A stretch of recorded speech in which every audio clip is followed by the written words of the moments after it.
Friends, இன்றைக்கி நம்ம வந்துட்டு ஒரு ஈஸியான ஒரு சில்லி ரெசிபி தான் பார்க்க போகிறோம். அது என்னன்னு சொல்லி பார்த்தீங்கன்னா, காலிஃப்ளவர் சில்லி.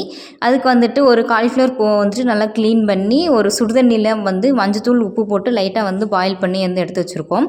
அதை வந்து நல்லா தண்ணியெல்லாம் வடித்து எடுத்து வச்சுட்டு ஒரு 4 ஸ்பூன் கார்ன்ஃப்ளவர் மாவு, 2 ஸ்பூன் அரிசி மாவு, அதுக்கப்புறம் வந்துட்டு இஞ்சி பூடு ஒரு 2 ஸ்பூன், வர மிளகாய் தூள் வந்துட்டு ஒரு 2 ஸ்பூன், அப்புறம் வந்து பார்த்திங்கன்னா மிளகு பவுட்ரு பண்ணி வச்சுருக்கேன். அதை வந்துட்டு ஒரு 1/4 டீஸ்பூன் அளவுக்கு போட்டுக்கோங்க.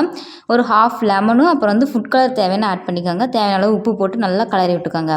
நல்லா கிளறி ஒரு 10 நிமிஷம் வந்துட்டு நல்லா இந்த மசாலாலாம் அதில் பிடிக்கிற அளவுக்கு விட்டுட்டு, அதுக்கப்புறம் வந்துட்டு எண்ணெய் நல்லா ஒரு மிதமான சூடு வந்த முன்னாடி இதை பொரிச்சு எடுத்திங்கன்னா ரொம்ப ஈஸியான ஒரு ஸ்நாக்ஸ் ரெசிபி ரெடி.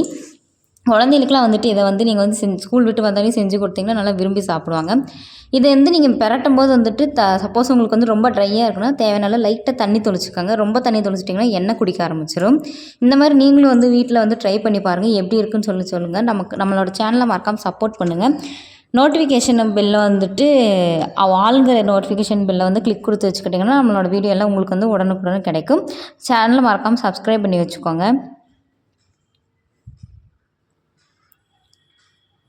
அதேமாரி காலிஃப்ளவர் சில்லி வந்துட்டு நல்லா வெந்துருச்சானா நல்லா அந்த நுரையெல்லாம் அடங்கிருச்சுனாலே உங்களுக்கு வெந்துருச்சுன்னு அர்த்தம்.